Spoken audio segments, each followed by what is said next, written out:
How about history? Yeah, that's interesting. Okay. It's very interesting. I actually do think the island history is kind of cool. Okay, so title a new section, history. This should also have your pages lengthwise because we're going to draw a timeline. All right, we're going to be going through the history of Catalina Island, moving from left to right. I missed that. Straight line. Oh yeah, straight line. Yeah, right, sure. On crack. And we're going to start off with 10,000 BC, which besides being a terrible film, it's really bad, is also a very important date for the island. 12,000 years ago, you might not think that there's much going on here, but in fact, that is when the first inhabitants arrived. So human beings have been getting down on Catalina Island since 10,000 BC. First inhabitants. We can just say first inhabitants arrived. Inhabitants. First inhabitants arrived. Arrived. Okay, good. All right. And they were groovy. Okay, let's move on. How do you know that? It's just an educated books. guess. No, actually, it's in books. There's these people called archaeologists, and they came out and they did some excavations, some research, and they said 10,000 years ago, not 12,000 years ago. So we'll go with what they say. So wait. Of course, You said 12,000. according to some people, the Earth wasn't even created by then, so it would have been hard for the first inhabitants to arrive to something that wasn't created yet. So I'm not going to contradict your beliefs. However old you believe the Earth is, that's cool, go with that. You can just say a long time ago in this galaxy, actually. Okay, and the next most important date, the first inhabitants arrived a long time ago, but they were not the last inhabitants to have been living here. The last tribe that lived here, they arrived at 1000 BC, 3,000 years ago. And they were called the Pimugna. Tasty. The Pimugna. Yes. The Pimugna. Can everybody just say Pimugna? No. Pimugna. Yeah. Okay, good. The Pimugna arrived 1000 BC, and they named the island. The Pimugna named the island Pimu. They named the island Pimu. So, the true name of the island is actually Pimu. Very important. Okay, the Pimugna were a hunter-gatherer tribe, very peaceful, very groovy. They would make pottery here on the island out of clay, and they would make these makeshift canoes out of planks of wood, because they didn't have any trees here that were big enough to actually carve a canoe out of.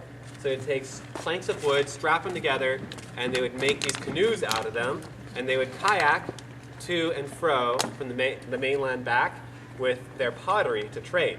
And Pimugna pottery was so well known and such a desired bartering item that it made it as far east as the Great Plains, which, for that time back then when they didn't have FedEx and, they didn't have even horses yet back then before the Spaniards came, that is a really, really long distance for any kind of bartering item to travel. Okay, they were hunter-gatherers. They were really into maintaining the peace and balance of nature. They got into a big war with the fur hunters that came down here because the fur hunters they were eradicating the otters, just taking all their pelts. The Native Americans, the Pimugna people, really did not like that, so they went to war with people who had, they had really nice weapons, they had guns, and the Pimugna only had their spears and their tribal weapons. So they didn't fare too well there. And the first Spanish explorers came to the spot, arrived in 1542. In 1542, we're in AD now. In 1542, Cabrillo sailed the ocean too. You guys have all heard of Cabrillo, yes? Sure.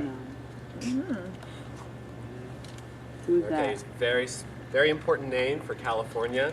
He was one of the very first Spanish explorers to come to this coast. He named the island after his boat. Cabrillo named the island. Well, what was his boat? His boat's name was? No. Oh, Cabrillo named the island San Salvador. San Salvador. The Native American people were again left on their own recognizance for 60 years until our next important date, 1602. In 1602, our next Spaniard arrived. His name was Vizcaíno.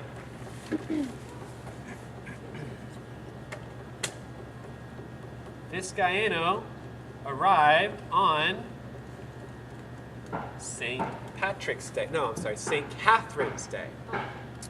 He got here on St. Catherine's Day. Vizcaíno arrived on St. Catherine's Day. And he decided to name, being a good Catholic, he decided to name the island after St. Catherine. Does anybody know how to say St. Catherine in Old Spanish? Catalina. Very good. Wow. That's impressive. You can speak Old Spanish. Huh? Okay. So, at this point, at 1602, the island belongs to who? What country? Belongs to Spain. Very good. And the island, this whole area actually was all Spain until what event? What happened when Spain no longer possessed Mexico and California and this whole region? Something happened. Very similar to the American Revolution. oh, the Mexican Revolution. The Mexican Revolution. Very good. At which point the island then became Mexico, yes. And it fell into many different people's hands at that time. There's a lot of rumors about how it changed hands. It's believed that the island was lost in a poker game at one point in time. And another story says the island was traded for a silver saddle at one point. I guess somebody really didn't want to sell the island. They were like, no way, I'm not going to accept any amount of money for this island. This is my island. I love it dearly. I wouldn't trade it for anything. And then somebody offered him a silver saddle, and he's like, done. Take the saddle. Okay, so we're going to continue moving through time. And what we do know for sure is that in 1892, the island was officially bought by the family called the Bannings. The Bannings bought the island for, does anybody want to guess how much money you think this size of an island would probably be like worth? What do you think? At least a couple $1 billion today? $500,000. Like $1.5 billion today. He bought the island for, $5. you could buy a shoe for $5 in 1892. $500,000. No. Oh, it's 1892. Oh. Exactly, $200,000. Oh. Nice. $200,000, which is still a lot of money. Even more back then. They bought the island in 1892. They started to develop the island to become a resort community. Their plan was that the island was going to be just this huge resort community where people are going to pay to come out. And he started to introduce the deer. Some people would want to come out and go hunting.